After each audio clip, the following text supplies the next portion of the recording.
لیکن میں سمجھ گیا تھا کہ کچھ برائیوں کو نوچ کر ان کی جڑوں سے کھینچ کر نکالنا پڑتا ہے، اور میں نے یہ کیا۔ تمہارے باپ نے یہ کیا۔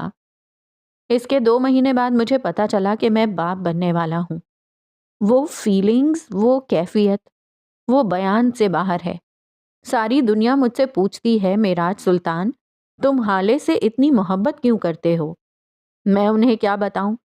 اولاد سے تو محبت ہوتی ہی ہے، لیکن حالے تو انعام بھی ہے، خدا کا تحفہ۔ میرے اللہ نے مجھے برائی چھوڑنے کا بدلہ اتنا اچھا دیا کہ میں آج تک اس کا شکر گزار ہوں۔ حسن نے ڈبڈبائی آنکھوں سے اپنے بابا کو دیکھا تھا۔ اور میری باری؟ تب کیا ہوا تھا وہ بھی بتائیں نا۔ اس کے لہجے میں اشتیاق تھا۔ دونوں باپ بیٹی نے ایک دوسرے کو دیکھا تھا اور پھر معراج سلطان نے نفی میں گردن ہلائی تھی۔ تمہاری باری پہ تو کچھ خاص نہیں ہوا بیٹے۔ کچھ تو ہوا ہوگا، کچھ خاص۔ اماں سے پوچھے نا، شاید ان کو کچھ پتا ہو۔ میں ان کے ساتھ ہی ہوتا ہوں بچے، تم نارمل ہو لیکن میرے لیے بہت خاص ہو۔ اور حسن کی آنکھوں کی جوت بجھ گئی تھی، جبکہ حالے نے مسکراہٹ دبائی تھی۔ میں نہیں بول رہا آپ لوگوں سے، اس کی باری پہ تو اتنی بڑی فلم بنا لی اور میری باری پہ ایک چھوٹا سا ٹریلر بھی نہ دکھا سکے آپ۔ میں ناراض ہوں۔ حالے میرا فون دو مجھے، بس میں جا رہا ہوں۔ وہ نروٹھے پن سے بولا تھا۔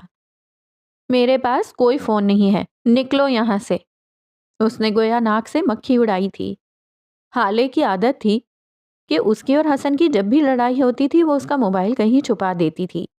ٹھیک ہے، نہ دو، ایک دن ایسا پھنسو گی نا میرا موبائل چھپانے کے چکر میں، یاد رکھو گی، اس نے دھمکایا تھا۔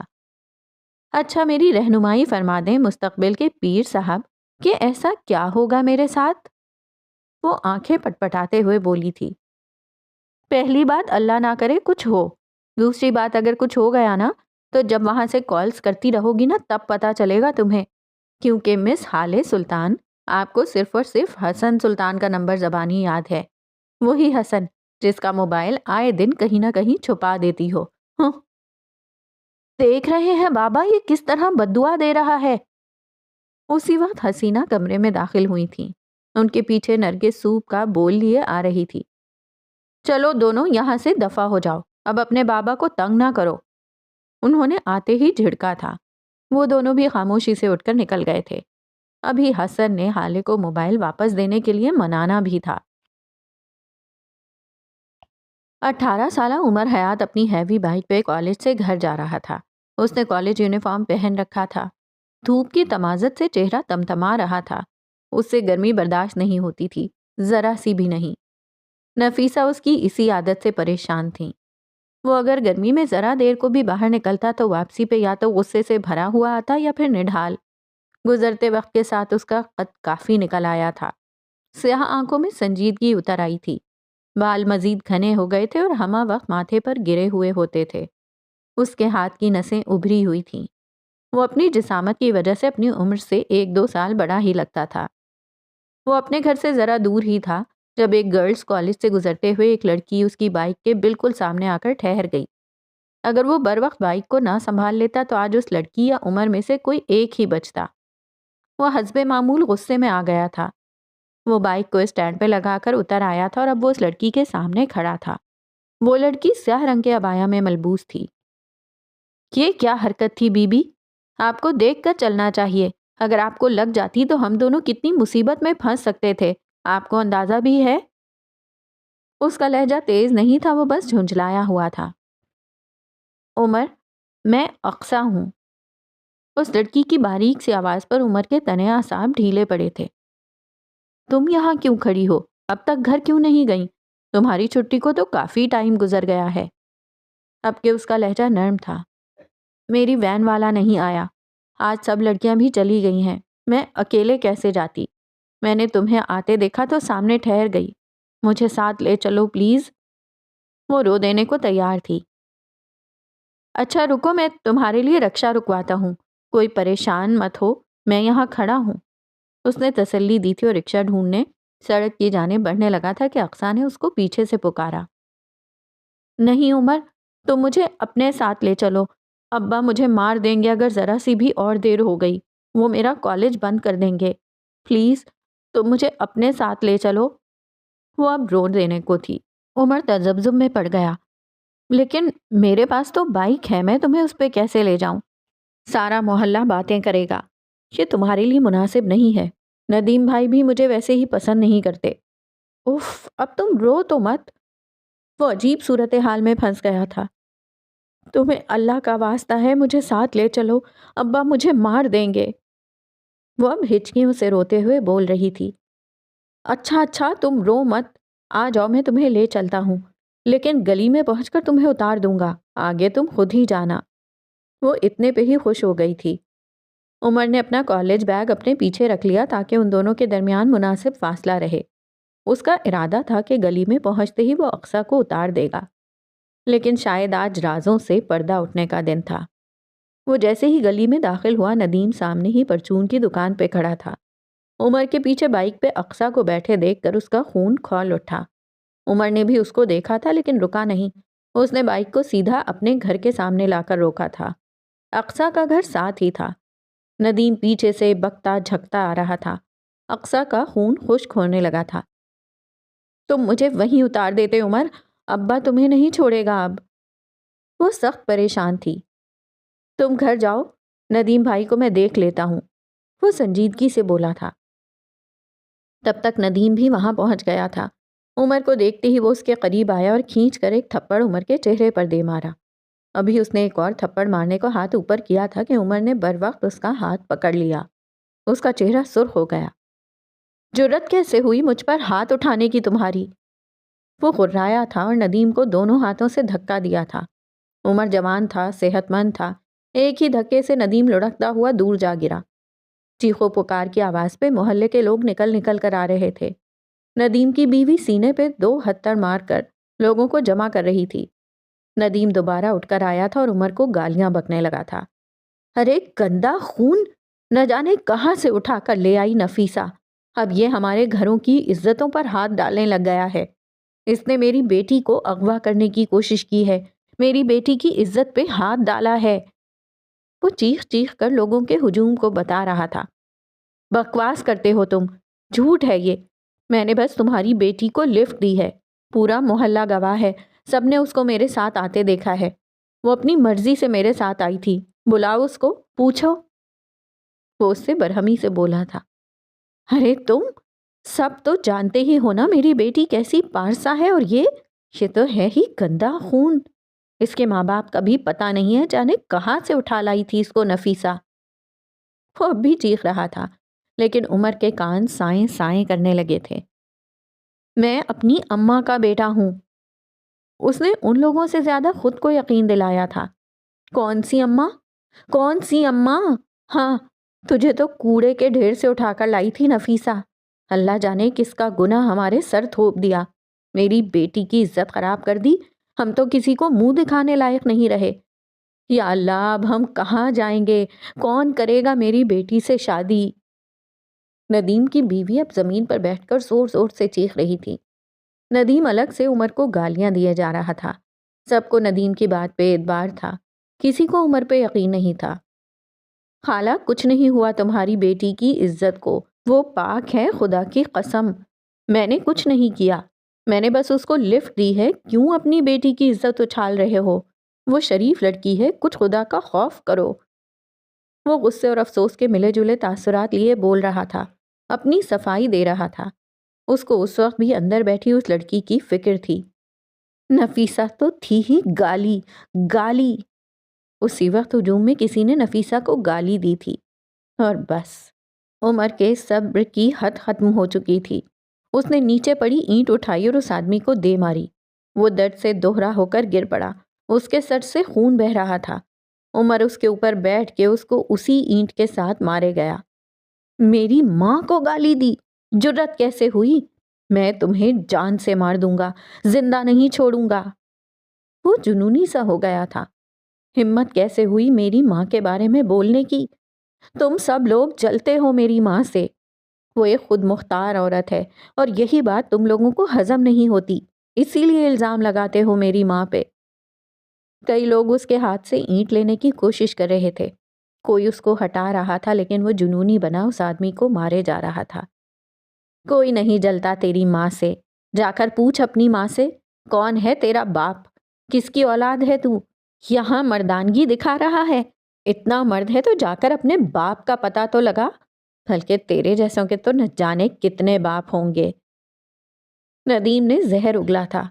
عمر خون سے تر ہاتھوں کے ساتھ اٹھا تھا اور زخمی شیر کی طرح ندیم پہ جھپٹا تھا۔ لاتیں، مکے، تھپڑ، اس کو جو سمجھ میں آتا وہ اس کو مارے جاتا۔ وہ کراٹے چیمپئن تھا، اس نے کئی اور ایسے کورسز کر رکھے تھے، وہ باقاعدگی سے جم جاتا تھا۔ ان لوگوں سے نپٹنا اس کے لیے اتنا مشکل نہیں تھا، لیکن وہ ان کی زبانیں نہیں بند کر سکتا تھا۔ ہجوم میں سے کئی لوگ اس کی ماں کے بارے میں بات کر رہے تھے، کوئی اس کے باپ کا پوچھ رہا تھا، کوئی گالی دے رہا تھا، لیکن وہ بس یہی پکارے جاتا تھا، میں عمر حیات ہوں، میں اپنی اماں کا بیٹا ہوں، تم سب جھوٹے ہو، اس کے گھر کا دروازہ توڑو، نکالو اس کی ماں کو باہر، آج دیکھ لیں گے اس کو بھی۔ یہ ندیم کا بھائی تھا جو عمر کے گھر کے دروازے کی جانب بڑھا تھا۔ سندھ کے لوگوں میں کسی کے گھر کا دروازہ توڑنا یا گھر میں گھسنا بہت بڑی بات سمجھی جاتی ہے، اس پہ قتل تک ہو جاتے ہیں، یہ ان کی عزت کا معاملہ بن جاتا ہے۔ عمر نے ندیم کو دور دھکیلا تھا، اب وہ اس کے بھائی کی جانب بڑھا تھا۔ میرے گھر کے دروازے کو ہاتھ مت لگانا، وہ غرایا تھا۔ کیوں تیری وہ گالی، ماں گھر پہ کیوں چھپی بیٹھی ہے؟ ذرا نکل کر آئے نا، ہم بھی تو اس سے پوچھیں، تیرے جیسا بدذات کہاں سے اٹھا کر لائی؟ کس باپ کا خون ہے تو، یا پھر کتنے باپ ہیں تیرے؟ وہ بکے گیا۔ اس نے جیسے ہی عمر کے گھر کے دروازے کو ہاتھ لگایا تھا، عمر ایک ہی جست میں اس تک پہنچا تھا اور اس کا وہی ہاتھ اس کی کمر کی جانب موڑ کر اتنی زور سے جھٹکا دیا تھا کہ ہڈی ٹوٹنے کی آواز آئی تھی۔ ندیم سڑک پر پڑا کراہ رہا تھا، اس کی بیوی اس کے پاس بیٹھی عمر اور نفیسہ کو بددعائیں دے رہی تھی۔ جس آدمی نے نفیسہ کو گالی دی تھی اس کی حالت بہت خراب ہو چکی تھی۔ ندیم کے بھائی کا بازو ٹوٹ گیا تھا، لیکن عمر کا غصہ اور غم کسی صورت ختم نہ ہوتا تھا۔ اب وہ اپنے دروازے پر کھڑا تھا، کسی محافظ کی طرح وہ وہاں کھڑا غرا رہا تھا، میں عمر حیات ہوں، نفیسہ حیات کا بیٹا، یہی میرا خاندان ہے اور یہی میرا نام، میں اپنی اماں کا بیٹا ہوں، میں خدا کو حاضر ناظر جان کر کہتا ہوں میں نے ندیم کی بیٹی سے کسی قسم کی کوئی بھی بدتمیزی نہیں کی، میں نے اس کی عزت پہ ہاتھ نہیں ڈالا، وہ پاک ہے، با کردار ہے، تم لوگوں کو اگر یقین آتا ہے تو یہی سچ ہے، اور اگر نہیں آتا تب بھی یہی سچ ہے۔ آج سے کئی سال پہلے نفیسہ بھی اپنے دروازے پر کھڑی ہو کر اسی طرح دہاڑ رہی تھیں۔ آج وہ منظر ایک بار پھر تازہ ہوا تھا۔ اسی وقت پولیس موبائل وہاں آ کر رکی، 3-4 سپاہی اور ایک ASI مستعدی سے پولیس موبائل سے باہر نکلے تھے۔ محلے والوں نے شور مچا مچا کر ہنگامہ کھڑا کر دیا تھا۔ انہوں نے پولیس سے عمر کو گرفتار کرنے کو کہا۔ پولیس کے پوچھنے پر عمر نے بس اتنا کہا تھا، ان لوگوں نے میری ماں کو گالی دی، میں نے ان کو مارا ہے، میں قبول کرتا ہوں۔ وہ سنجیدگی سے کہہ کر پولیس موبائل میں بیٹھ گیا تھا۔ زخمیوں کو اسپتال لے جایا جا رہا تھا۔ عمر کے ہاتھوں پہ اب بھی خون لگا تھا، اس کی وردی پہ بھی خون کے چھینٹے تھے۔ تھانے میں جا کر اس کو لاک اپ میں بند کر دیا گیا تھا، لیکن FIR نہیں کاٹی گئی تھی۔ پولیس نے اس سے کسی کو فون کر کے بلانے کو کہا تھا۔ اس نے زری کو کال کروائی تھی۔ زری کو آئے بھی 2 گھنٹے ہو گئے تھے، وہ آ کر جا بھی چکی تھی، لیکن نفیسہ کا کوئی پتہ نہیں تھا۔ دوپہر سے رات ہو گئی تھی اور پھر تقریباً رات کے 10 بجے نفیسہ آئی تھیں۔ ان کے ساتھ کوئی آدمی بھی تھا، عمر 45 یا 50 کے قریب، سوٹڈ بوٹڈ سا وہ آدمی کوئی اعلیٰ عہدیدار لگتا تھا۔ SHO اب بہت ادب کے ساتھ اس آدمی سے بات کر رہا تھا۔ سائیں، اس لڑکے پہ اقدام قتل اور ریپ کیس بنتا ہے، پورا محلہ گواہ ہے اس بات کا کہ اس نے وہاب نامی آدمی کو اتنا مارا ہے کہ وہ مرتے مرتے بچا ہے۔ اس لڑکی کا باپ، اس نے اس کی ہڈی پسلی ایک کر دی ہے اور اس لڑکی کے چچا کا بازو توڑ دیا ہے۔ سائیں، کھلم کھلا غنڈہ گردی کر رہا تھا یہ لڑکا۔ وہ تو آپ کے حکم پہ میں نے FIR نہیں کاٹنے دی، ورنہ محلے والے تو اتنے مشتعل تھے کہ میرے 10 افسر بھی ان کو سنبھال نہیں پا رہے تھے۔ وہ تو چاہتے تھے کہ میں لڑکے کو ان کے حوالے کر دوں تاکہ وہ اس کو بھی اسی طرح ماریں جیسے اس نے ان لوگوں کے عزیزوں کو مارا ہے۔ وہ بات کو بڑھا چڑھا کر بتا رہے تھے۔ وہ یہ ثابت کرنا چاہتے تھے کہ وہ ان پہ کوئی احسان عظیم کر رہے ہیں تاکہ مستقبل میں اپنے کام نکلوا سکیں۔ اگر ان لوگوں میں اتنا ہی دم ہوتا تو اس وقت دکھا دیتے۔ اب ان کی مثال خالی برتن جیسی ہے، وہ بس شور ہی کر سکتے ہیں۔ اور بات اگر کیس کی ہے تو میں کرتی ہوں ان پہ کیس، بات ایف آئی آر کی ہے تو کاٹی میری ایف آئی آر۔ لکھے ندیم نامی شخص اپنے وہاب بھائی کے ساتھ میرے گھر میں چوری کرنے گھسا، اور جب میرے بیٹے نے ان کو پکڑا تو انہوں نے شور مچایا اور میرے بیٹے پہ زیادتی کا الزام لگا دیا۔ اس وقت میرے گھر سے 5 لاکھ کیش اور 10 تولہ سونا غائب ہے۔ اور وہ تیسرا آدمی، اس پہ لکھیں اب وہ تیسرا آدمی ہر دوسرے دن کوئی نہ کوئی عورت اٹھا کر لاتا تھا اور اپنے گھر میں عیاشی کرتا تھا۔ اس کا گھر میرے گھر کے بالکل ساتھ ہے۔ میرا گھر آج بند تھا، میں شہر سے باہر تھی اور میرا بیٹا کالج گیا تھا، تو اس آدمی نے یہ موقع غنیمت جانا اور یہی عمل میرے گھر میں دہرایا۔ اس کے اس عمل میں ندیم اور وہاب دونوں شامل تھے۔ تو جب میرا بیٹا گھر آیا اور اس آدمی کو یہ عمل کرتے دیکھا تو وہ مشتعل ہو گیا، اور جب اس کو گھر سے نکالنے لگا تو اس نے میرے بیٹے پر حملہ کر دیا، اور پھر میرے بیٹے نے جو کچھ بھی کیا سیلف ڈیفenس میں کیا۔ اور رہی بات اس لڑکی کی، تو لکھیں وہ لڑکی روز میرے بیٹے کو محبت بھرے رقعے بھیجتی تھی اور اس کو ورغلانے کی کوشش کرتی تھی، اور جب میرے بیٹے نے اس کی پیش قدمی کو ٹھکرا دیا تو وہ لڑکی ان اوچھے ہتھ کنڈوں پر اتر آئی۔ وہ دبا دبا سا غرا رہی تھیں۔ بی بی خدا کا خوف کرو، وہ لڑکی با کردار ہے، ایس ایچ او نے ٹوکا تھا۔ اور میرا بیٹا وہ بد کردار ہے؟ وہ مرد ہے تو اس کا یہ مطلب ہوا کہ وہی گناہ گار ہے؟ خوب کہی آپ نے بھی۔ اگر بات میرے بیٹے کے کردار پہ آئی تو سارے محلے کو بد کردار ثابت کر دوں گی میں، ایک ایک کو تھانے میں گھسیٹوں گی۔ سمجھ کیا رکھا ہے مجھے؟ عدالت میں کھڑے ہونا چھوڑا ہے میں نے، میرے اندر سے عدالتوں میں ہونے والی مکاری نہیں گئی۔ مجھے قانون مت سکھائیں۔ اور کوئی ہے باقی؟ کسی اور کو کوئی تکلیف ہے میرے بیٹے سے؟ وہ ان کو دیکھتے ہوئے چبا چبا کر پوچھ رہی تھیں۔ بی بی آپ کیا چاہتی ہیں؟ اب ایس ایچ او گویا عاجز آ گیا تھا۔ میں یہ چاہتی ہوں کہ میرے بیٹے کو میرے ساتھ جانے دیا جائے، اس کے خلاف کوئی ایف آئی آر نہ کاٹی جائے اور اس سارے معاملے سے اس کو نکال دیا جائے۔ محلے والوں سے صلح نامے پہ دستخط چاہیے مجھے، ڈنڈ، دیت، قصاص، جرمانہ سب بھرنے کو تیار ہوں میں۔ ان کے اسپتال کے بلز ادا کرنے کو تیار ہوں میں، جو کچھ میرے بیٹے نے کیا اس کا کفارہ ادا ہو جائے گا اس سے۔ نفیسہ آپ اطمینان رکھیں، سب ہو جائے گا، میں آپ کے ساتھ ہوں۔ ہم جیسے دوستوں کے ہوتے ہوئے آپ کو پریشان ہونے کی ضرورت نہیں ہے۔ وہ سوٹڈ بوٹڈ آدمی اس سارے وقت میں پہلی بار کچھ بولا تھا۔ ہم دوست نہیں ہیں کرنل محمد دین صاحب، میں نے انگلی سے سینے پہ دستک دی تھی۔ آپ کو ایسے 1000 مسئلوں سے نکالا ہے، اور اب آپ میرے بیٹے کو اس سارے میس سے نکالیں گے۔ میں باہر اپنی گاڑی میں بیٹھی ہوں، میرا بیٹا 10 منٹ تک میرے ساتھ گاڑی میں ہونا چاہیے۔ وہ نرم مگر 2 ٹوک لہجے میں بول کر باہر چلی گئی تھیں، عمر سے ملی تک نہیں تھیں۔ اور پھر 10 منٹ بعد عمر ان کے ساتھ گاڑی میں بیٹھا تھا۔ وہ نہ ڈرا ہوا تھا نہ اداس تھا، اس کے چہرے پر کوئی تاثر نہیں تھا، بس خاموشی تھی، سرد مہری تھی، طوفان سے پہلے کی خاموشی۔ یوسف سلطان کے کمرے میں ایک بار پھر عدالت لگی تھی، وہ بھی صبح صبح۔ ابھی مہر، حالے اور حسن سو رہے تھے جب دادا جان نے گھر کے سارے بڑوں کو اپنے کمرے میں بلوا لیا تھا۔ حسینہ اور فروا صوفے پر بیٹھی تھی، جبکہ شمس اور معراج ایک دوسرے کے سامنے کرسیوں پر بیٹھے تھے۔ معراج ذرا نڈھال سے لگتے تھے، جبکہ شمس بے بسی بھرے غصے سے غیر آرامدہ سے بیٹھے تھے۔ کل شام تم نے کمپنی کے تمام ملازمین کے سامنے اپنے بھائی پہ ہاتھ اٹھایا معراج، میں وجہ جان سکتا ہوں؟ چند ایک غیر ضروری باتوں کے بعد یوسف سلطان نے باروب سے لہجے میں سوال کیا تھا۔ بابا جان، میں آپ سے درخواست کرتا ہوں کہ میرے دونوں بچوں کو یہاں بلایا جائے، میں ان کے سامنے ساری بات کرنا چاہتا ہوں۔ یہ باتیں بچوں کو بیچ میں بٹھا کر نہیں کی جاتی معراج، یہ بڑوں کے معاملے ہیں۔ تم مجھے جواب دو کہ کس نے تمہیں یہ حق دیا ہے کہ تم میرے بیٹے اور اپنے چھوٹے بھائی کو اس طرح ذلیل کرو؟ اب کی بار ان کا لہجہ سخت تھا۔ بابا جان، شمس نے میری اجازت کے بغیر میری زمین کا سودا کر دیا اور مجھے اس بات پر غصہ آ گیا، لیکن میں شرمندہ ہوں۔ مجھے شمس پر ہاتھ نہیں اٹھانا چاہیے تھا، میں معذرت کرتا ہوں۔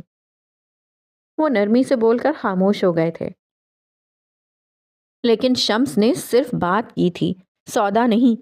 اور اگر تم اپنے غصے پر قابو نہیں رکھ سکتے تھے تو تمہارے لیے بہتر ہے کہ گھر بیٹھ جاؤ۔ کمپنی میں ہزار معاملات ایسے ہوتے ہیں جن کو ٹھنڈے دماغ سے حل کیا جاتا ہے۔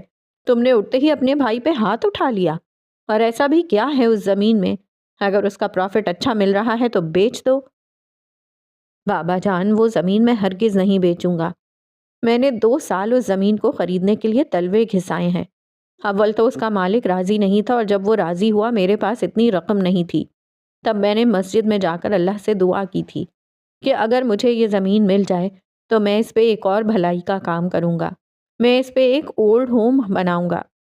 اور پھر اللہ نے اپنے غیب کے خزانے کھولے، اسی دن میرے پاس کہیں سے اتنے پیسوں کا انتظام ہو گیا کہ میں وہ جگہ خرید سکوں۔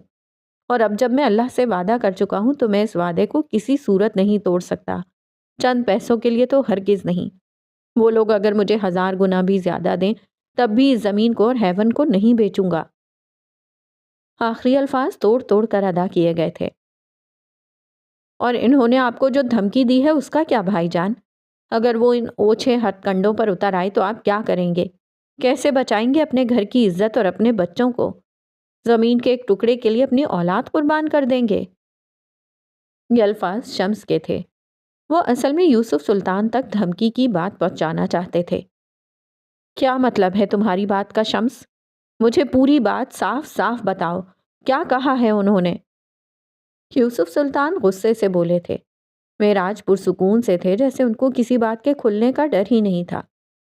بابا جان، ان لوگوں نے بھائی سے کہا ہے کہ اگر انہوں نے ہیون اور اس سے ملحقہ زمین ان کو نہ بیچی تو وہ لوگ ہیون میں رہنے والے 18 سال سے کم عمر کے تمام بچوں کے کھانوں میں زہر ملا دیں گے، اور 18 سال سے زیادہ عمر کے بچوں کو ڈرگز پر لگا دیں گے۔ اور یہ کام ان کے لیے بالکل بھی مشکل نہیں۔ ان کو بس وہاں کام کرنے والے چند لوگوں کو خریدنا ہوگا، اور اگر اس کے بعد بھی بات نہ بنی تو وہ لوگ بھائی جان کے بچوں تک بھی جا سکتے ہیں۔ میں نے تو بس اپنے گھر کے بچوں کو بچانے کے لیے کیا تھا سب کچھ، لیکن بھائی جان مجھے ہمیشہ سے کم عقل ہی سمجھتے ہیں۔ انہوں نے سارے جہاں کی خیر خواہی کا ذمہ گویا اپنے سر لے رکھا تھا۔ انہوں نے ہمارے گھر کے بچوں کا نام لیا اور تم خاموش رہے۔ کیا کوئی گرے پڑے ہیں ہم لوگ؟ وہ شاید جانتا نہیں ہے ہمیں۔ اگر آج بھی میں اپنی پہ آ گیا تو اس مرزا کے سارے خاندان کو تباہ کر دوں گا۔ اب تو یہ میری ضد ہے۔ جاؤ اس مرزا سے جا کر کہو نہیں بیچتا میں اس کو زمین، نہ ہیون کا سودا ہوگا۔ وہ جو کچھ کر سکتا ہے کر لے۔ اگر میرے بچوں کو خراش بھی آئی تو میں اس کی نسلوں کو ختم کر دوں گا۔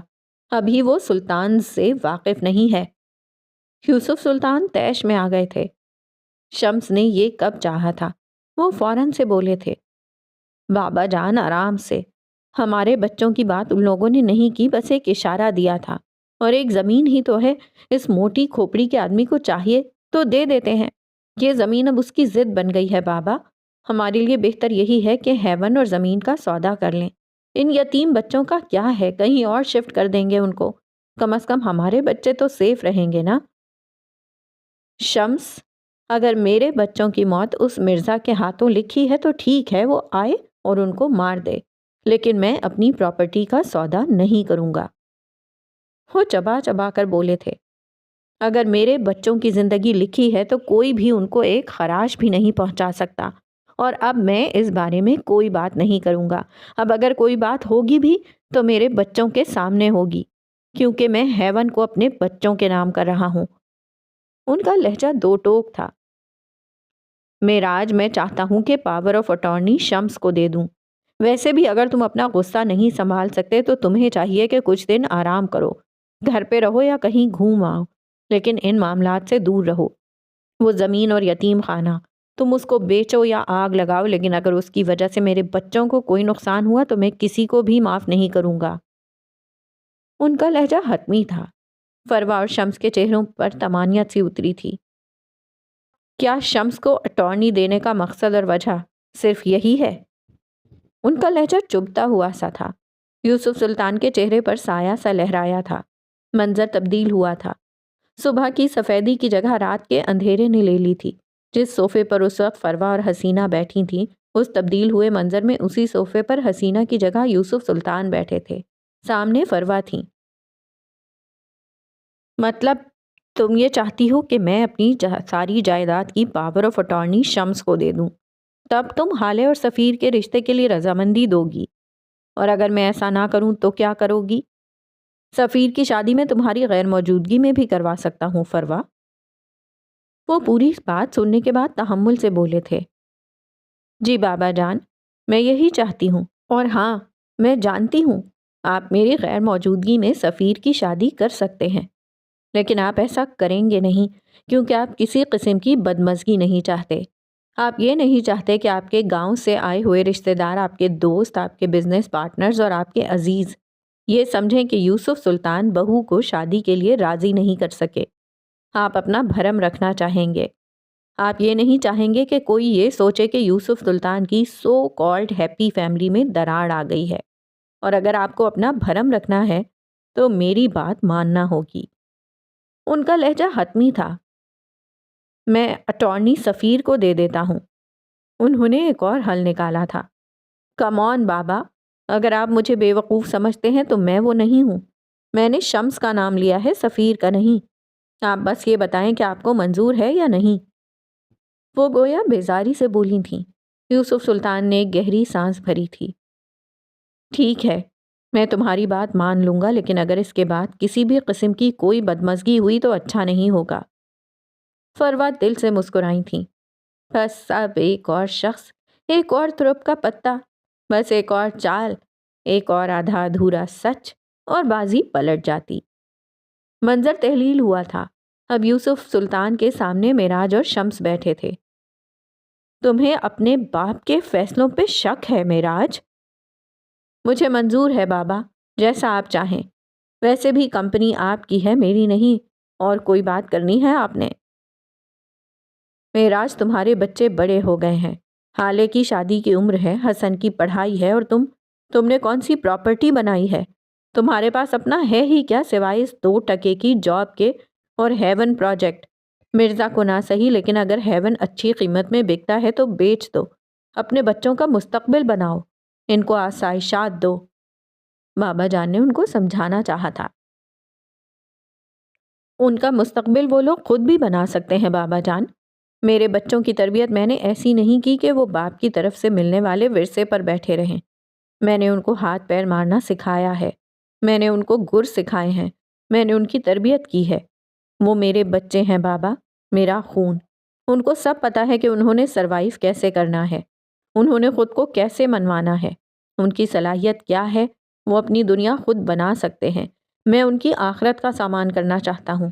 اگر ان دونوں نے ہیون پروجیکٹ کو بغیر کسی مفاد یا لالچ کے صرف اللہ کی رضا کے لیے چلایا تو ان کی آخرت سنور جائے گی۔ وہ دنیا سنوار لیں گے، سب بچے سنوار لیں گے۔ ان کی آخرت سنور جائے، میرے لیے یہی بہت ہے۔ وہ نرمی سے بول کر خاموش ہوئے تھے۔ میں تمہاری باتیں نہ پہلے سمجھ سکا ہوں نہ آج سمجھوں گا۔ خیر، مجھے یہ کہنا تھا کہ 10 دن بعد حالے کی سالگرہ ہے۔ میں چاہتا ہوں اسی روز سفیر اور حالے کا نکاح کر دیا جائے۔ فروا اور شمس کو کوئی اعتراض نہیں ہے۔ حالے سے میں بات کر لوں گا۔ کیا تم میرے فیصلے سے اتفاق کرتے ہو؟ وہ معراج کو دیکھتے پوچھ رہے تھے۔ نہیں، مجھے کوئی اعتراض نہیں، لیکن حالے سے بات کرنی ہوگی۔ معراج سلطان سنجیدگی سے بولے تھے۔ لیکن بابا جان، بہت سے کام کرنے ہوں گے، ابھی تو ہماری کوئی تیاری بھی نہیں ہے، کچھ وقت تو چاہیے ہوگا ہمیں۔ حسینہ اس سارے وقت میں پہلی بار بولی تھیں۔ بھابھی، سب کچھ مل کر کر لیں گے، پریشان نہ ہوں آپ۔ فروا مسکرا کر بولی تھیں۔ باقی کسی کو کوئی اعتراض نہیں تھا۔ یوسف سلطان جیسے کھل اٹھے تھے۔ ان کی سب سے بڑی خواہش پوری ہونے والی تھی۔ انہوں نے خوش تو ہونا ہی تھا۔ معراج خاموشی سے اٹھ کھڑے ہوئے تھے۔ ان کا دل بوجھل سا تھا۔ وہ جب لاؤنج میں آئی تو حسن کسی اخبار میں منہ دیے بیٹھا تھا۔ آس پاس اور بھی کافی اخبار اکٹھے کر رکھے تھے۔ وہ ایک اخبار کو کھنگالتا اور پھر واپس رکھ دیتا۔ وہ اپنے کام میں اتنا محو تھا کہ حالے کی آمد کا پتہ بھی نہیں چلا۔ چھلے ہوئے آلو، یہ تمہیں اخبار پڑھنے کا شوق کب سے جاگ گیا؟ وہ دھپ سے اس کے برابر صوفے پر بیٹھتے ہوئے بولی تھی۔ اس نے سبز رنگ کی گھٹنوں تک آتی شرٹ کے ساتھ سبز ہی بڑے بڑے پائنچوں والی شلوار پہن رکھی تھی۔ بال جوڑے میں باندھ رکھے تھے۔ سیاہ آنکھوں میں اب بھی نیند تھی۔ دیکھ رہا ہوں، چچی جان کی خودکش دھماکے کی خبر کہاں چھپی ہے؟ چلو دھماکہ نہ صحیح، کیسے خودکشی کی یہی چھاپ دیتے۔ لیکن نہیں، ان اخبار والوں سے کچھ نہیں ہوگا۔ وہ اتنے سنجیدہ سے انداز میں بولا تھا کہ حالے نے اس کو گھور کر دیکھا تھا۔ بھلا چچی کیوں کریں گی ایسا؟ بدتمیز، اس نے گھرکا تھا۔ تمہاری اور سفیر بھائی کی شادی کی ڈیٹ فکس ہو گئی ہے، انہوں نے تو مرنا ہی ہے، یا پھر کل کے اخبار میں تمہارے مرڈر کی نیوز چھپے گی، لیکن یہ تو طے ہے کہ فروا خانم یہ شادی نہیں ہونے دیں گی۔ وہ چمکتی آنکھوں سے مسکراہٹ دبا کر بولا تھا، اللہ اللہ کتنا فضول بولتے ہو تم، شادی ہوگی اور تم سب دیکھو گے۔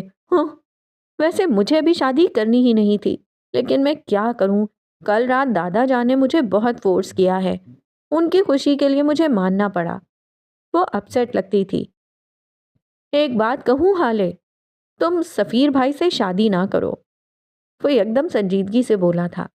حالے نے سر صوفے کی پشت سے ٹکا لیا تھا اور تھوڑی دیر بعد جب بولی تو اس کی آواز میں تکان سی تھی۔ کیوں نہ کروں؟ کوئی وجہ تو ہوگی۔ شاید وہ خود کو بھی کوئی توجیہ پیش کرنا چاہتی تھی۔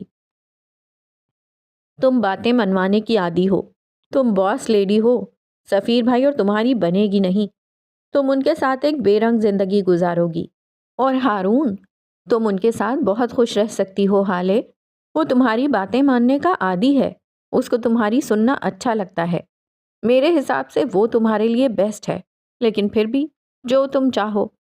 اس نے کندھے اچکائے تھے۔ حالے خاموش رہی، بولی کچھ نہیں۔ اسی وقت ہارون بھی گنگناتا ہوا لاؤنج میں داخل ہوا تھا۔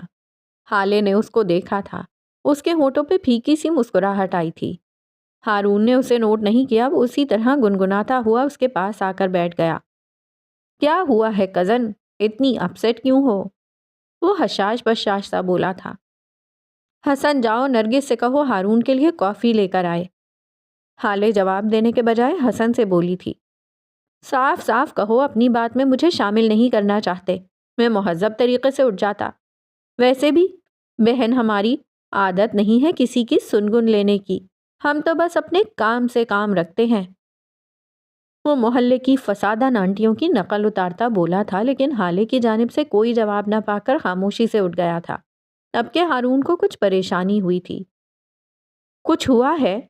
حالے مجھے بتاؤ، اس سفیر نے کچھ کہا ہے؟ کچھ بولو بھی۔ اس کی گرے آنکھوں میں واضح فکر تھی۔ وہ مجھے تنگ کرنے لگا ہے ہارون، پتہ نہیں کیوں مجھے لگتا ہے جیسے مجھ سے غلطی ہو گئی ہے، میں جلد بازی کر بیٹھی ہوں۔ یہ وہ سفیر نہیں ہے جس کو میں نے پسند کیا تھا، جس سے میں شادی کرنا چاہتی تھی۔ تمہیں پتہ ہے رات انہوں نے مجھ پہ اتنا شاؤٹ کیا جسٹ بیکاز میں نے ان کی کال نہیں پیک اپ کی۔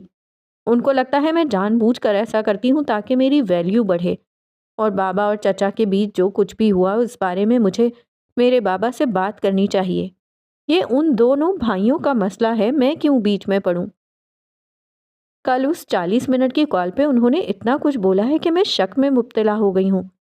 وہ شراب پیتے ہیں، ان کی کئی لڑکیوں سے دوستیاں ہیں، ہم دونوں بہت الگ ہیں۔ مجھے لگتا ہے میں ایک غلط ایکویشن میں پھنس گئی ہوں، میں کیا کروں کچھ سمجھ نہیں آتا۔ وہ آنکھیں بند کیے سر کو صوفے کی پشت سے ٹکائے بول رہی تھی۔ ہارون بس اس کو دیکھ کر رہ گیا۔ اس کو چھوڑ دو حالے، ختم کر دو یہ تعلق، آگے جا کر وہ تمہیں بہت ہرٹ کرے گا۔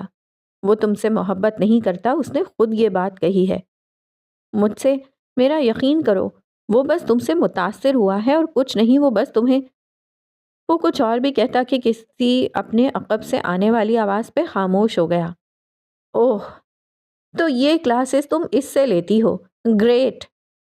اس آواز پہ حالے کرنٹ کھا کر سیدھی ہوئی تھی۔ سفیر لاؤنج کے دہانے پہ کھڑا چپتی نظروں سے ان دونوں کو دیکھ رہا تھا۔ تم ہماری ذاتی باتیں اس کو بتاتی ہو، اور یہ اس کی اتنی جرت کہ یہ تمہیں میرے خلاف بہکائے۔ حالے افسوس ہو رہا ہے مجھے تم پہ، میں تو یہاں تم سے رات کی ساری باتوں پر معافی مانگنے آیا تھا اور تم یہاں میرے ہی خلاف محاذ کھولے بیٹھی ہو۔ سفیر بات کو غلط رخ مت دیں، ہم بس بات کر رہے تھے، اور میں کوئی بچی نہیں ہوں جو کسی کی باتوں میں آ جاؤں گی۔ وہ نرمی سے بولی۔ وہ اس وقت جھگڑا نہیں چاہتی تھی جبکہ ہارون اٹھ کھڑا ہوا تھا۔ میں چلتا ہوں، تم دونوں بات کر لو۔ وہ نارمل سے لہجے میں بولتا سفیر کے پاس سے گزرنے لگا۔ جب سفیر نے اس کی کوہنی کو پکڑا، ساتھ نرگس کو آوازیں دینے لگا۔ حالے چپتی نظروں سے اس کو دیکھتی رہی۔ سفیر مجھے جانے دو، تم دونوں اپنے مسئلے حل کر لو، میں کوئی جھگڑا نہیں کروانا چاہتا۔ اسی وقت نرگس پلیٹ میں مٹھائی لیے ان کے پاس آئی تھی۔ سفیر صاحب معذرت، دراصل میں مٹھائی لینے کچن میں گئی تھی، ہارون صاحب کی امی آئی ہیں نا تو ان کے لیے جی۔ اس کو لمبے جواب دینے کی عادت سی تھی۔ اسی لیے تو تمہیں بلایا ہے۔ نرگس، مٹھائی ہی تو چاہیے تھی، وہ مسکراتے ہوئے بولا تھا اور ساتھ ایک گلاب جامن اٹھا کر ہارون کے سامنے کیا تھا۔ کوہنی ہنوز تھام رکھی تھی۔ یہ کس خوشی میں؟ ہارون ناگواری سے بولا تھا۔ یہ لو یار، کھاؤ تو صحیح۔ اس نے زبردستی اس گلاب جامن کو ہارون کے منہ میں ٹھونسا تھا۔ حالے کو سفیر کی حرکت پہ غصہ آیا تھا لیکن کچھ بولی نہیں۔ ہم دونوں کی شادی فکس ہو گئی ہے، 10 دن بعد نکاح ہے ہمارا، اسی کی مٹھائی ہے یہ۔ وہ بظاہر مسکرا رہا تھا لیکن اس کی آنکھوں میں تپش سی تھی۔ ہارون شاہد نے اپنی زندگی میں اتنا کڑوا گلاب جامن نہیں کھایا تھا۔ اس نے بے اختیار اپنی کوہنی چھڑائی تھی اور تیز تیز چلتا سلطان منزل کے دروازے کی جانب بڑھ گیا تھا۔ اس کی آنکھوں میں پانی بھرتا جا رہا تھا، ہر منظر دھندلا سا ہو رہا تھا۔ کئی ایک بار تو وہ گرتے گرتے بچا تھا۔ اب وہ سلطان منزل کے گیٹ سے باہر نکل آیا تھا اور ایک دیوار کی اوٹ میں کھڑا اس مٹھائی کو تھوک تھوک کر نکال رہا تھا۔ کبھی شرٹ کی آستین سے زبان کو رگڑ رہا تھا۔ کڑوا پن ایسا تھا کہ ختم نہ ہوتا تھا۔ اس کو لگ رہا تھا اس کا سانس بند ہو رہا ہے۔ وہ کبھی اپنے سینے پہ ہاتھ مارتا تو کبھی بند مٹھی سینے پر مار کر خود کو پرسکون کرتا۔ اس کا دل جل رہا تھا۔ اتنی تکلیف ہوگی، اس نے یہ کب سوچا تھا؟ اس کی آنکھوں سے آنسو بہتے جا رہے تھے جنہیں وہ بار بار شرٹ کی آستین سے رگڑ لیتا۔ وہ رو رہا تھا، بہت بری طرح رو رہا تھا۔ اس کو تکلیف ہو رہی تھی، بہت تکلیف۔ ہارون بیٹے، یہاں کیا کر رہے ہو؟ شاہد حسین کی آواز پہ اس نے مڑ کر دیکھا تھا۔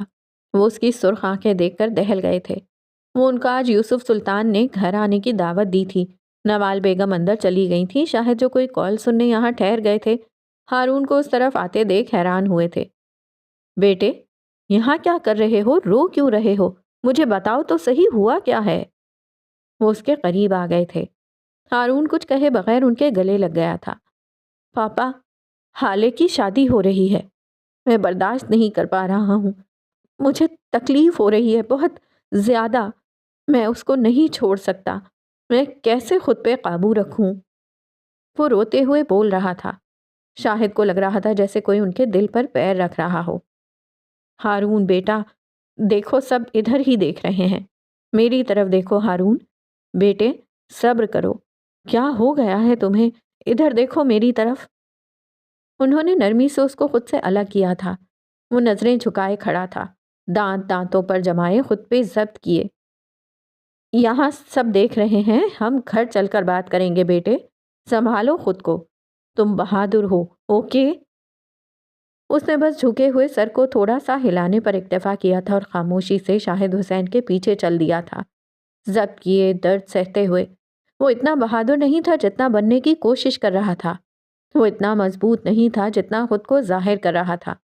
دوسری طرف حالے اور سفیر ایک دفعہ پھر آمنے سامنے تھے۔ آپ نے کیوں اس کے ساتھ بیر باندھ لیا ہے؟ وہ میرا اکلوتا دوست ہے، اس کو ہرٹ ہوتا ہے تو مجھے بھی برا لگتا ہے۔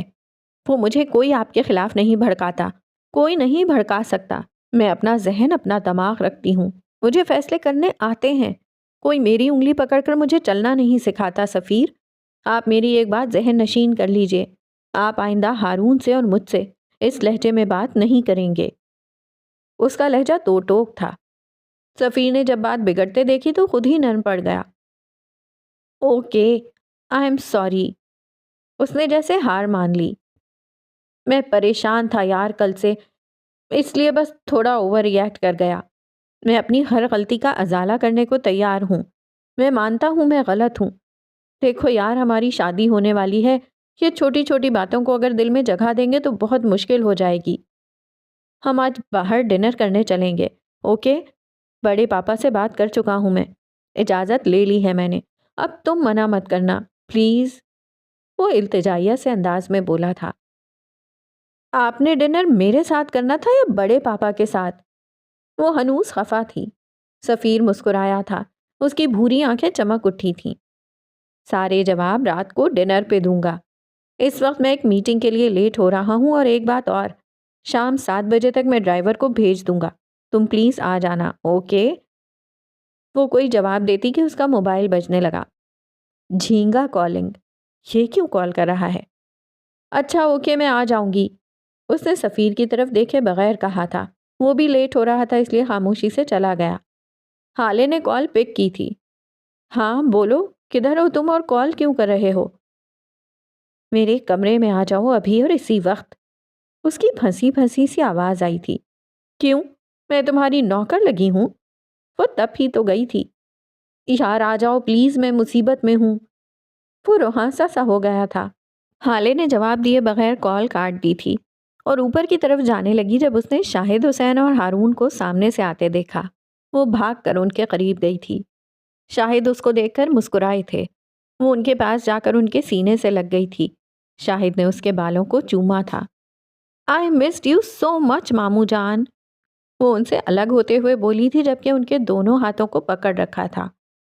میں نے بھی تمہیں بہت مس کیا تھا۔ انہوں نے اس کے ہاتھ اوپر کر کے چوم لیے تھے۔ ہاں، اسی لیے تو ایک چکر بھی نہیں لگایا ہماری طرف۔ اتنے مصروف ہیں کہ میرے لیے بھی وقت نہیں نکال سکے۔ لڑکی، اب تو آ گیا ہوں نا، سارا دن ساتھ گزاریں گے، اب خوش ہو؟ تھوڑی دیر وہاں کھڑے رہنے کے بعد شاہد اندر کی جانب بڑھ گئے تھے اور حالے ہارون کے ساتھ حسن کے کمرے میں چلی گئی تھی۔ وہ دونوں ایک کیفے میں ایک دوسرے کے آمنے سامنے بیٹھی تھیں۔ یہ کیفے ایک کھلی جگہ پہ بنایا گیا تھا، کھلے آسمان کے نیچے۔ اوپر کوئی چھت نہیں تھی، بس آسمان تھا، آگ برساتا آسمان۔ ہر ٹیبل کے ساتھ ایک چھتری نما کوئی چیز لگی تھی۔ اس کو کھولو تو وہ آپ کے اوپر سایہ کر دیتی تھی اور آپ کو جھلساتی دھوپ سے بچا لیتی تھی۔ مہر نے نیلے رنگ کا پرنٹڈ لان کا سوٹ پہن رکھا تھا، کانوں میں ٹاپس، بالوں کی اونچی پونی ٹیل بنا رکھی تھی۔ وہ اداس تھی، اس کے برعکس فروا فریش سی تھیں۔ گھٹنوں سے ذرا اوپر تک آتی برینڈڈ شرٹ، اس کے نیچے بڑے پائچوں والا ٹراؤزر، کانوں میں ڈائمنڈ ٹاپس، پھوری آنکھوں میں مسکارا اور انگلیوں میں پہنی ڈائمنڈ رنگز، ہونٹوں پہ سجی سرخ لپسٹک۔ وہ مکمل تیاری کے ساتھ آئی تھیں۔ تو تم یہ کہہ رہی ہو کہ تم نے سفیر پہ گیو اپ کر دیا ہے؟ وہ سکون سے بولی تھیں۔ میں نے گیو اپ نہیں کیا، میرے پاس کوئی اور آپشن ہی نہیں تھا۔ مجھے ابا کا پیار چاہیے تھا۔ میں ماما کے احسانوں تلے دبی ہوئی ہوں۔ حالے سے بہت محبت ہے مجھے، میں اس کو ہرٹ نہیں کر سکتی۔ اس کا لہجہ تھکا تھکا سا تھا۔ تم قربانی دو گی لیکن پھر بھی تمہیں یوسف سلطان کی محبت نہیں ملے گی۔ جب تک حالے اس گھر میں ہے تب تک تو بالکل نہیں۔ وہ اس کے ہوتے ہوئے تمہیں پوچھیں گے بھی نہیں۔ ابھی ان کا وعدہ نیا نیا ہے، اس لیے وہ تم سے بات کرتے ہیں، تمہاری لائی ہوئی چیزیں خاموشی سے لے لیتے ہیں۔ لیکن میری بات یاد رکھو مہر، جس دن حالے اور سفیر کی شادی ہو گئی وہ یہ تک بھول جائیں گے کہ کوئی مہر ماں تھی بھی یا نہیں۔ اگر تمہیں یوسف سلطان چاہیے تو حالے کو بیچ سے نکالنا ہوگا۔ وہ تمہاری سو کالڈ ماں، اس کو دیکھا ہے کتنی خوش ہے، وہ کس طرح ہنس ہنس کر اپنی بیٹی سے بات کر رہی ہے، کیسے خوشی خوشی شادی کی شاپنگ کر رہی ہے۔ اس کو تمہارا احساس بھی نہیں ہے مہر۔ کوئی تمہارے لیے نہیں سوچے گا سوائے میرے، کوئی تمہارا ساتھ نہیں دے گا سوائے میرے۔ حالے کی شادی کے فوراً بعد تمہاری شادی کر دی جائے گی، پھر کیسے حاصل کرو گی یوسف سلطان کی محبت؟ رہ لو گی سفیر کے بغیر؟ ان کے انداز میں چیلنج تھا۔ حالے کی وجہ سے مجھے ہمیشہ پیچھے کیا گیا۔ وہ کسی غیر مرئی نقطے پر نظر جمائے بول رہی تھی۔ پہلے امی نے، پھر ابا نے اور اب سفیر نے۔ حالے نے مجھ سے میرے سارے محبوب لوگ چھین لیے۔ اس نے میرا ہر رشتہ اسپوائل کیا۔ میں ہمیشہ سے اس کے جیسی بننا چاہتی تھی، اس کی جگہ آنا چاہتی تھی لیکن نہیں آ سکی۔ ابا نے مجھے حالے کی وجہ سے خود سے دور کر دیا۔ امی حالے کی وجہ سے مر گئیں۔ اگر اس دن حالے ضد نہ کرتی تو امی نہ مرتیں، اور اگر امی نہ مرتیں تو ابا مجھ سے پیار کرتے۔ سفیر نے مجھے حالے کی وجہ سے چھوڑا، لیکن وہ استہزائیہ سی ہنسی تھی۔ میں اس کو کچھ نہیں کہہ سکتی، اس لیے نہیں کہ وہ میری بہن ہے، بلکہ اس لیے کیونکہ اس کی ماں نے مجھے پالا ہے، مجھ سے محبت کی ہے۔ میرے بس میں کچھ بھی نہیں ہے، میں کچھ نہیں کر سکتی، میں احسان فراموش نہیں بن سکتی۔ وہ فروا کی جانب نہیں دیکھ رہی تھی، اس نے گردن موڑ رکھی تھی۔ تم سے محبت بس میں کرتی ہوں اور کوئی نہیں۔ تم حالے کی ماں کے لیے صرف ایک گلٹ ہو۔ کیا تم نے کبھی ان کو نماز پڑھتے دیکھا ہے؟ وہ جب دعا مانگتی ہیں تو ہچکیوں سے روتی ہیں۔ ان کی تہجد تک کبھی قضا نہیں ہوتی، اس لیے نہیں کہ وہ ایک اچھی مسلمان ہیں، اس لیے کیونکہ وہ ڈرتی ہیں، وہ خدا کے قہر سے ڈرتی ہیں۔ ان کو ڈر لگتا ہے کہ اگر ایک بھی نماز چھوٹی تو اللہ ان سے ناراض ہو جائے گا، ان کے عیب زمانے کے سامنے کھل جائیں گے، اللہ ان کو بے پردہ کر دے گا۔ مہر، وہ تم سے محبت نہیں کرتی، وہ حالے سے محبت کرتی ہیں۔ تم نے کبھی نوٹ کیا ہے وہ کیسے اس کو ڈانٹتی ہیں، حق جتاتی ہیں، صحیح غلط کی پہچان کرواتی ہیں، لیکن تم چاہے قتل ہی کراؤ، وہ تمہیں کچھ نہیں کہیں گی۔ تم جو پہنو، جو کھاؤ، جو پیو، وہ تمہیں اف تک نہیں کریں گی۔ اگر کچھ کہیں گی تو ان کا گلٹ اود کر آ جائے گا، ان کا دل پھر زخمی ہوگا، ان کو پھر تکلیف ہوگی۔ وہ خود کو اذیت سے بچانے کے لیے تم سے محبت کا ڈرامہ کرتی ہیں۔ تم میری بات سمجھتی کیوں نہیں ہو؟ وہ جیسے عاجز آ گئی تھیں۔ مہر اب بھی ان کو نہیں دیکھ رہی تھی، اس کی بھوری آنکھیں اب بھی سپاٹ تھیں۔ اب آپ یہ کہیں گی کہ ان کی بیٹی کی وجہ سے میری ماں مر گئی، یہی گلٹ ہے انہیں، ہے نا؟ امی تو اس دن ہی مر گئی تھی جب ابو نے ان کو طلاق دی تھی، اس لیے آپ کی یہ سب باتیں بیکار ہیں۔ اس کا لہجہ بیزار سا تھا۔ فروا ٹیبل پر آگے کو ہوئی تھیں، انہوں نے اپنی آواز سرگوشی جتنی دھیمی کر لی تھی۔ اور اگر میں یہ کہوں کہ تمہارے والدین کی طلاق حسینہ بھابی کی وجہ سے ہوئی تھی تو، اور اگر میں یہ کہوں کہ ان کو اسی بات کا گلٹ ہے تو؟ وہ اس کے کانوں میں سور پھونک کر پیچھے ہٹی تھیں۔ مہر نے اتنی تیزی سے مڑ کر دیکھا تھا کہ گردن کے چٹکنے کی آواز آئی تھی۔ اس نے فروا کی آنکھوں میں کوئی جھوٹ، کوئی دھوکہ تلاشنا چاہا، لیکن ان کی آنکھوں میں بس سچ تھا، ثبوت کے ساتھ۔ مہر گنگ سی ان کو دیکھے گئی۔ اس کو لگا تھا جیسے آسمان سے پتھروں بھرا تھال اس کے سر پر لڑکا دیا گیا ہو، اس کے دل کو کسی نے مٹھی میں لے کر دبایا تھا۔ تکلیف حد سے سوا تھی، شوق جان لیوا تھا۔ اس نے 2 دن سے نہ صحیح سے کچھ کھایا تھا، نہ بات کی تھی، بس اپنے کمرے میں بیٹھا رہتا یا گھنٹوں کسی غیر مرئی نکتے پر نظریں جمائے بیٹھا رہتا۔ نفیسہ نے اس کو کچھ نہیں کہا تھا، ان کو اندازہ تھا وہ اس وقت ٹرامیٹائز تھا۔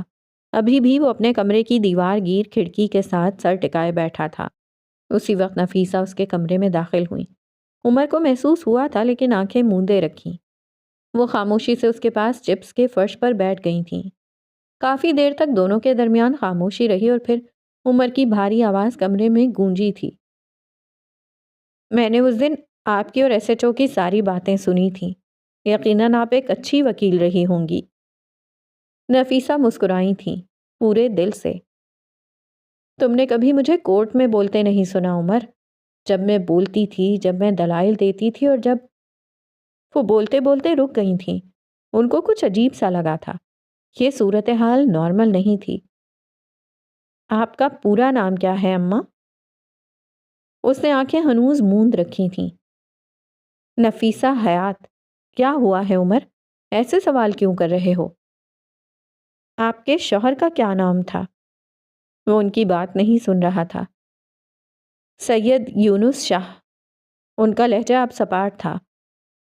پھر میرا نام سید عمر یونس کیوں نہیں ہے؟ اس نے آنکھیں کھول لی تھیں۔ اس کی آنکھوں میں ایسا درد تھا کہ نفیسہ کے دل کو کچھ ہوا تھا۔ نفیسہ خاموش رہی تھی، ان کے پاس بولنے کو کچھ نہیں تھا۔ آپ نے مجھے اپنے باپ کا نام کیوں دیا؟ مجھے میرے باپ کا نام کیوں نہیں دیا؟ یا پھر یہ کہیں کہ میں ان کا بیٹا ہی نہیں ہوں؟ اماں، میں آپ کا بیٹا تو ہوں نا؟ اس نے آخری سوال نہ جانے کس خدشے کے پیش نظر کیا تھا۔ تم میرے بیٹے ہو عمر، تم میری جان ہو، میری اولاد ہو تم۔ انہوں نے خود سے زیادہ عمر کو یقین دلایا تھا۔ پس منظر میں کوئی اور ہی آواز گونج رہی تھی۔ وہ گندا خون ہے نفیسہ، وہ تمہیں چھوڑ دے گا، وہ آسیب ہے، وہ سب کچھ کھا جائے گا۔ مجھے ہمیشہ لگتا تھا یہ لوگ آپ سے جلتے ہیں، یہ لوگ آپ کو جھیل نہیں پاتے، اس لیے الزام لگاتے ہیں۔ میں آپ ہی کا بیٹا ہوں، آپ کا خون، لیکن نہیں، میں تو گندا خون ہوں۔ پتہ نہیں میں جائز بھی ہوں یا نہیں۔ اس کی آنکھوں میں نمکین پانی بھرنے لگا تھا۔ اماں مجھے بتائیں میرے ماں باپ کون تھے، میں کون ہوں، آپ مجھے کہاں سے لائی ہیں؟ خدا کے لیے مجھے سب بتا دیں ورنہ میں پاگل ہو جاؤں گا۔ آپ میری ماں ہیں یا نہیں؟ میرا باپ کون ہے؟ کچھ تو بتائیں مجھے۔ وہ برہمی سے بول رہا تھا۔ میں تمہاری ماں ہوں عمر، میں نے تمہیں پیدا نہیں کیا لیکن میں تمہارے لیے راتوں کو جاگی ہوں۔ میں نے تمہیں 9 مہینے اپنی کوکھ میں نہیں رکھا لیکن تمہاری تکلیف سے مجھے تکلیف ہوتی ہے۔ تم میرا خون نہیں ہو لیکن تمہارے لیے میں کسی سے بھی لڑ سکتی ہوں۔ میں نے تمہیں ہمیشہ بیسٹ دیا ہے عمر، تم میرے بیٹے ہو۔ تمہاری اصل ماں کو تو تمہاری شکل بھی یاد نہیں ہوگی۔ تم جب پیدا ہوئے تھے اس کے 2 گھنٹے بعد تم میری گود میں آئے تھے۔ تمہیں اللہ نے میرے پاس بھیجا ہے۔ تم میرا سرمایہ ہو، میرا کل جہاں، میری متاع حیات۔ تم میرے بیٹے ہو، میری عمر بھر کی کمائی ہو تم۔ وہ عمر سے زیادہ خود کو یقین دلا رہی تھی۔ وہ ایک دن تمہیں چھوڑ دے گا نفیسہ، وہ تمہارا کیریئر کھا گیا، تمہارا وقار کھا گیا، وہ سب کچھ کھا جائے گا، تم اکیلی رہ جاؤ گی۔ مطلب میں آپ کا بیٹا نہیں ہوں؟ وہ شاکڈ نہیں تھا، اس کو اندازہ تھا۔ 2 دن پہلے ان لوگوں کی وثوق سے کئی باتوں میں کہیں نہ کہیں وہ ایمان لے آیا تھا۔ وہ اٹھ کھڑا ہوا تھا۔ اماں میں آپ کا بیٹا نہیں ہوں، میں کون ہوں؟ کہاں سے لے کر آئی ہیں آپ مجھے؟ کون ہے میرا باپ؟ میری ماں کون ہے؟ کیوں دیا انہوں نے مجھے آپ کو؟ اماں مجھے بتائیں، سب بتائیں۔ اس کی آنکھیں سرخ تھیں، وہ تیز تیز بول رہا تھا۔ میں نہیں جانتی تمہارے خاندان کو، میں کچھ نہیں جانتی عمر، تم سب باتیں چھوڑو، جو ہونا تھا وہ ہو گیا، تم میرے بیٹے ہو۔ انہوں نے عمر کی کوہنی تھامنی چاہی جسے عمر نے بے دردی سے چھڑایا تھا۔ مطلب انہوں نے مجھے پھینک دیا تھا۔ آپ ان کو نہیں جانتی۔ مطلب مجھے لگا تھا میرے ماں باپ نے مجھے آپ کے حوالے کیا ہوگا، لیکن وہ اب شاکڈ تھا۔ اوہ میرے خدایا، یہ میں کس کھیل کا حصہ بن گیا ہوں؟ یہ کیا ہو رہا ہے میرے ساتھ؟ اللہ کیوں کیوں کیوں میرے ساتھ ہی کیوں؟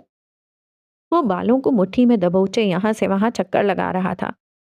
کیوں اٹھا کر لائیں تھیں آپ مجھے؟ جب میرے ماں باپ نے مجھے نہیں اپنایا تو آپ کیوں اٹھا کر لائیں؟ اتنے سال میں دھوکے میں رہا۔ اس دن سب لوگوں کو اس 2 ٹکے کے ندیم کی بات کا یقین تھا لیکن میرا نہیں، کیونکہ اس کی کریڈیبلٹی تھی، اس کا خاندان تھا، اس کے پاس نام تھا، عزت تھی، اور میں خالی ہاتھ تھا۔ اس نے اپنے دونوں ہاتھ نفیسہ کے چہرے کے سامنے کیے تھے۔ میرا کوئی خاندان نہیں تھا، میری کوئی اوقات نہیں تھی، میری کوئی کریڈیبلٹی نہیں تھی۔ میں ایک ایسی اولاد تھا جس کو اس کے ماں باپ نے بھی قبول نہیں کیا تھا۔ یا اللہ میری تو ساری زندگی جھوٹ تھی، میرا وجود جھوٹا ہے، ناپاک ہے، گندا ہے۔ وہ بلند آواز میں چلا رہا تھا۔ عمر میں نے تمہارے لیے سب کچھ کیا ہے، آگے بھی کروں گی۔ تمہارا خاندان میں ہوں، میں نے تمہارے لیے دنیا چھوڑی ہے۔ تم مجھ سے پوچھو تم کیا ہو؟ تم میرا پورا جہان ہو۔ لوگوں کی باتوں میں کیوں آتے ہو عمر؟ یہ سب جھوٹے ہیں، تم میرا سچ ہو۔ وہ رونے لگی تھی۔ میں نہیں جانتی تھی تمہاری فیملی کون ہے، تم کون ہو۔ میں نے تمہیں کوڑے کے ڈھیر سے اٹھایا تھا، لیکن میں 1 ہفتہ بعد ہی تمہارے باپ کا پتہ لگا چکی تھی۔ میں ساری زندگی تمہیں اپنے پاس رکھ کر گلٹی نہیں رہ سکتی تھی۔ میں تمہارے باپ کے پاس تمہیں لے گئی تھی لیکن انہوں نے تمہیں قبول نہیں کیا۔ ان کی زندگی مکمل تھی عمر، اس میں تمہاری کوئی جگہ نہیں تھی۔ تم میرے لیے آئے تھے عمر، میری زندگی ادھوری تھی، تمہیں اس کو مکمل کرنا تھا۔ عمر کی بیماری کے بعد وہ آج روئی تھیں۔ آپ نے میرے لیے کچھ نہیں کیا۔ وہ دانت پیس کر غرایا تھا۔ آپ ایک ضدی عورت تھیں۔ آپ نے مجھے اپنی انا کی تسکین کے لیے پالا۔ آپ کو ہمیشہ وہی کام کرنا ہوتا تھا جس سے آپ کو روکا جائے۔ آپ نے میرے معاملے میں بھی وہی کیا۔ آپ نے ساری دنیا اپنے لیے چھوڑی اماں۔ میرے لیے اگر کچھ کرنا تھا تو آپ امریکہ سے واپس ہی نہ آتی۔ میرے لیے اگر کچھ کرنا تھا تو یہ محلہ چھوڑتی۔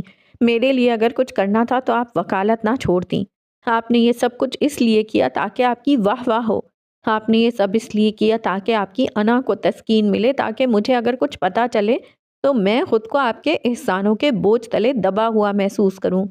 مجھے اتنے سال دھوکے میں رکھا، اتنے سال میں نے سارے محلے والوں کی غلیظ نظریں، زو مانی جملے، ہر کچھ اس لیے برداشت کیا کیونکہ مجھے لگتا تھا یہ لوگ سب اس لیے کہتے ہیں کیونکہ یہ آپ کا مقابلہ نہیں کر سکتے، ایک مضبوط عورت کو جھیل نہیں سکتے۔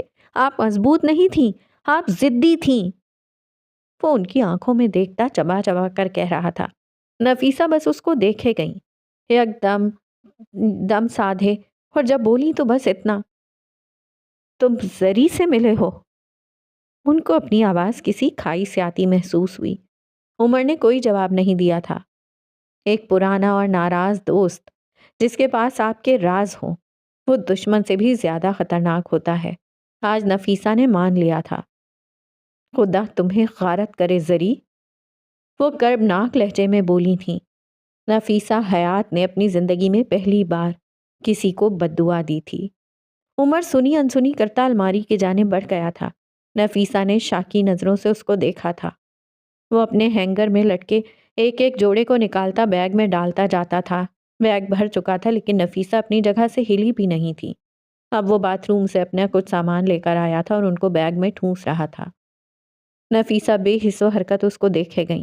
اب اس کا بیگ تیار تھا۔ اس نے بیگ کندھے پہ رکھا تھا اور نفیسہ کی طرف دیکھ کر بولا تھا، میں جا رہا ہوں اماں، جو ذلت میں نے اس دن دیکھی ہے اس کے بعد میں ان لوگوں کا سامنا نہیں کر سکتا۔ اب میں تب واپس آؤں گا جب میری کوئی عزت ہوگی، میری بات کی کریڈیبلٹی ہوگی، میرا کوئی مقام ہوگا۔ میں اپنے خاندان کو ڈھونڈنے جا رہا ہوں، میری واپسی کا انتظار مت کیجیے گا۔ اس کا لہجہ سپاٹ تھا۔ نفیسہ نے ذہن پہ زور دیا تھا، ان کو ایسی اذیت کب ہوئی تھی؟ جب ان کا باپ مرا تھا؟ نہیں، جب ان کا شوہر مر گیا تھا؟ نہیں، جب ان کی پہلی اولاد دنیا میں آنے سے پہلے مر گئی تھی؟ نہیں، جب عمر بیمار ہوا تھا؟ نہیں، جب ان کا لائسنس کینسل ہوا تھا؟ نہیں، یہ اذیت سب اذیتوں سے بڑی تھی۔ یہ دکھ تمام دکھوں پر بھاری تھا۔ یہ غم دیمک ثابت ہونے والا تھا۔ عمر مت جاؤ، وہ رندھے ہوئے لہجے میں بولی تھیں۔ آنسو ابل ابل کر ان کی آنکھوں سے باہر نکل رہے تھے۔ تم میرا سہارا ہو، میری اولاد ہو، تم میرے بیٹے، میرا مان، میرا واحد رشتہ۔ مجھے بے سہارا مت کرو، مجھے ہجر کا غم نہ دو، تم میرا سرمایہ ہو، مجھے خالی ہاتھ نہ کرو، عمر رک جاؤ۔ وہ گیلے چہرے کے ساتھ بول رہی تھیں۔ آنسوؤں کی وجہ سے عمر کا چہرہ دھندلایا سا لگتا تھا۔ مجھے مت روکیں اماں، میں رک جاؤں گا، اور اگر میں رک گیا تو عذاب بن جاؤں گا۔ مجھے اولاد رہنے دیں، مجھے عذاب نہ بننے دیں۔ وہ بول کر رکا نہیں تھا، کمرے کا دروازہ پار کر گیا تھا۔ نفیسہ نے آنکھیں صاف کی تھیں۔ منظر صاف ہو گیا تھا اور اس منظر میں عمر حیات نہیں تھا۔ نفیسہ کو لگا تھا جیسے عمر ان کے دل پر پیر رکھ کر گیا ہو۔ وہ فرش پر بیٹھتی چلی گئی تھیں اور چند ہی لمحوں بعد دہاڑے مار مار کر روتی جاتی اور ایک ہی سطر دہراتی جاتی، اللہ تمہیں غارت کرے زری۔